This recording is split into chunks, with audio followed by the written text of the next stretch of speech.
ఆయన ఈ మధ్యలో నీ ఫామ్ తగ్గిందని తిడుతుంటే మీరు ఇక్కడికి వచ్చాము చాలా.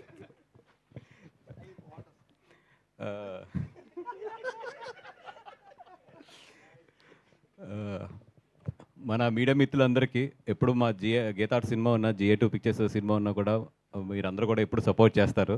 మళ్ళీ ఈ సినిమా కూడా ఈ రోజు నుంచి ఆ ప్రస్థానం స్టార్ట్ అయింది.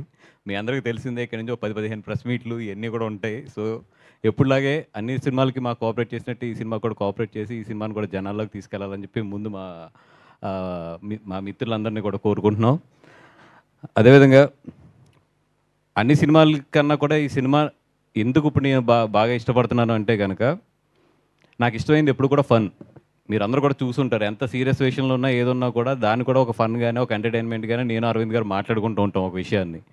మాకు ఏదన్నా వర్క్ నుంచి రిలీఫ్ ఉందంటే కనుక ఆ ఎట్టకారం, ఆ జోకులు, ఒక సీరియస్ సిచ్యువేషన్లోంచి కూడా ఒక పాజిటివ్నెస్ తీసుకుని దాని నుంచి ఎదరికి తీసుకెళ్తాం అనేది అరవింద్ గారి దగ్గర నుంచి నేను చాలా నేర్చుకున్నాను. అది అంటే ఎంత కష్టంలో ఉన్నా కూడా ఒక్క జోక్ మనల్ని చాలా రిలీఫ్ చేస్తుంది. అట్లాంటిది ఈ సినిమా నేను ప్రామిస్ చేస్తున్నా, GA2 పిక్చర్స్ నుంచి కానీ గీతార్ట్స్ నుంచి కానీ ప్రామిస్ చేస్తున్నా, థియేటర్లో వచ్చిన ప్రతి ఓల్కి బయటికి వెళ్ళేటప్పుడు మాత్రం బొగ్గ మాత్రం నొప్పి పెట్టే పంపిస్తాం. అదైతే మాత్రం షూర్, 100% అది అరవింద్ గారి గ్యారంటీ, నా గ్యారంటీ, GA2 గ్యారంటీ. కంపల్సరీ బొగ్గ కొంచెం ఇంకా గట్టిగా నవ్వి వాళ్ళు ఆడుకుని ఉంటే కనుక ఇదేమంటారు, స్టమక్ మజిల్ అంటారండి దీన్ని, ఈ రెండు మాత్రం నొప్పితోనే బయటకు వెళ్తారు. అరవింద్ గారు ఎప్పుడు నేను సినిమా తీస్తున్నా కూడా కథేంటి అని అడుగుతున్నారు ఎక్కువ. అందుకే ఈ పట్ల అసలు కథ పెట్టుకోకుండా చాలా జాగ్రత్తగా అరవింద్ గారికి ఒకటే చెప్పాను, సార్ 2 hours ఒక అబ్బాయి నాకు కథ చెప్పాడు అంజీ, నేను అతను కథ చెప్పుతుంటే 3 సార్లు కథ కాదు సారీ ఒక సినిమా చెప్పాడు నాకు 2 hours 3 సార్లు నాకు నెప్పెట్టి ఆపమని ఒక టీ తాగి మళ్ళీ కూర్చున్నాను. ఫస్ట్ టైం సార్ నాకు ఒక కథని 2 రోజులు నాకు ఇక్కడ పెయిన్ వస్తుంటే ఆ సినిమా అంటే పెయిన్ వస్తుంటే అతను తలుచుకున్నా, అమ్మ ఎంత నవ్వించాడ్రా బాబు అని చెప్పి. నేను నవ్విన దాంట్లో ఒక 50% థియేటర్లో 100% నవ్వినా కూడా ఈ సినిమా చాలా పెద్ద హిట్. సినిమాని చూశాను రీసెంట్గా, ఎందుకంటే నేను ఎలక్షన్ బిజీలో ఉన్నా, ఎంత బిజీలో ఉన్నా కూడా చైతన్య గారు మాకు ఏమో ఎవరు అంత గట్టిగా నిజంగా బిజీగా ఉన్నాయి బాబు, ఎలక్షన్లో పనిచేసాను నేను. చైతన్య గారు అంటే నాకు నిజంగా ఈ సినిమాకి ఒక బ్రదర్ లాగా ఆయన సపోర్ట్ చేసుకుంటూ వచ్చారు. నిజంగా చైతన్య గారు లేకపోతే కనుక ఈ సినిమాకి నేను పెంచిన వడ్డీలు కానీ, నా వల్ల లేట్ అయిన ఖర్చు కానీ అన్నిటికీ అరవింద్ గారు వాటికి నన్ను 2 సార్లు చంపేసేవారు. నిజంగా చైతన్య గారు నేను లేకపోయినా కూడా నా ఆబ్సెన్స్లో ఆయన ఉండి, నేను ఎలాగైతే అరవింద్ గారికి ఒక సినిమా విషయంలో సపోర్ట్గా ఉంటానో అలాగే నాకు ఆయన మొత్తం సపోర్ట్గా ఉండి, ఎడిటింగ్ కానీ లేకపోతే మన అంజి గారికి ఆయన ఫస్ట్ సినిమా చేస్తున్నారు కాబట్టి త్రూ అవుట్ ఆయనతో సపోర్ట్గా ఉండి వాళ్ళిద్దరు డిస్కస్ చేసి ఈ సినిమాని ఈరోజు ఇంత బాగా బ్యూటిఫుల్గా మీరు చూస్తున్న విజువల్స్ కానీ, మీరు చూస్తున్న ఒక RR కానీ, ఈ అన్ని విషయాల్లోని కూడా వాళ్ళిద్దరూ చాలా సింక్ చేసుకుంటూ కోఆర్డినేట్ చేసుకుంటూ కూడా ఈ సినిమాని చాలా ఎదరికి తీసుకొచ్చారు. థ్యాంక్ యూ చైతన్య గారు, మీ ఎఫర్ట్ 100%. ఇందాక అరవింద్ గారు చెప్తున్నాను నేను మీ గురించి. అంజిని చూస్తేనే నాకు నవ్వు వస్తుందండి. అంత కామెడీ చేస్తాడు, అంత ఎటకారం ఉంటుంది మనిషిలోని.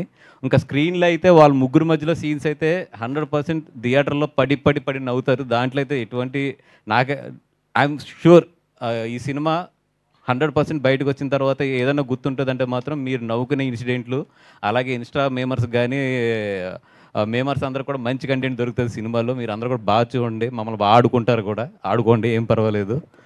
అండ్ మా నాని నితిన్ గారి గురించి అంటే ఈ కథ చెప్పినప్పుడు ఆయన దగ్గరికి వెళ్ళి చెప్తున్నామంటే ఓకే డైరెక్టర్ గారు అడుగుతున్నారు కదా వెళ్ళి చెప్పండి అనుకున్నాను, కానీ ఎందుకంటే ఆయన ఒప్పుకుంటారా లేదా అనేది నా మైండ్లో చాలా డౌట్ ఉండేది. ఎందుకంటే ఈ కథలో ఒక హీరోతో పాటు మిగతా 2 క్యారెక్టర్లు ఏదైతే ఉన్నదో చాలా హై జర్నీ ఉంటుంది. ఆయన అప్పటికే మ్యాడ్ బాగా ఆడుతుంది, మ్యాడ్ చాలా బాగా వస్తుందని విన్నాను. సో డెఫినెట్గా మ్యాడ్ బాగా వస్తుందని విన్నాను కాబట్టి డెఫినెట్గా నెక్స్ట్ ఏదో పెద్ద సినిమా చూస్తారు. ఆల్రెడీ కొంచెం పెద్ద బ్యాక్గ్రౌండ్ ఉంది, అన్నీ ఉన్నాయి కాబట్టి డెఫినెట్గా పెద్ద సినిమా, హై బడ్జెటెడ్ సినిమా ఏదో చూస్తారనుకున్నా. కానీ ఆయన ఎప్పుడైతే కథ నచ్చింది అన్నారో నేను సర్ప్రైజ్ అయ్యి ఆయన ఇంటికి వెళ్ళి అడిగాను, సార్ మీరు మొత్తం విన్నారు కదా, హార్ట్ఫుల్గా 100% మీరు ఈ సినిమా నచ్చిందా ఏంటి అని అడిగితే ఆయన ఒకే ఒక మాట చెప్పాడు, ఈ రోజుకి గుర్తు, సార్ ఈ సినిమా బాగుంది, నేను అప్కమింగ్ హీరోని, ఒక అప్కమింగ్ హీరోకి సినిమా బాగుంటాం కన్నా కూడా ఇంకేం కావాలి సార్, నాకు సినిమా హిట్ అవుతుంది, అది చాలు, నాకు నేను 100% ఈ సినిమా చేస్తానని చెప్పారు.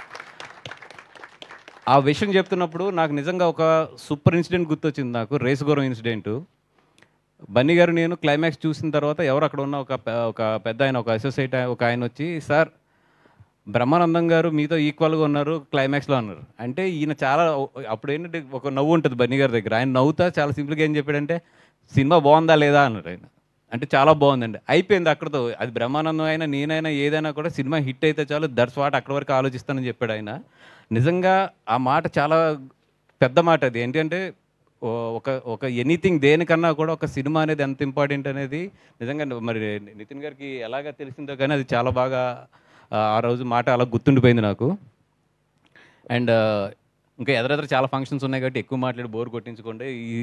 మా అజయ్ గురించి చెప్పాలి ఈరోజు మెయిన్ అయితే.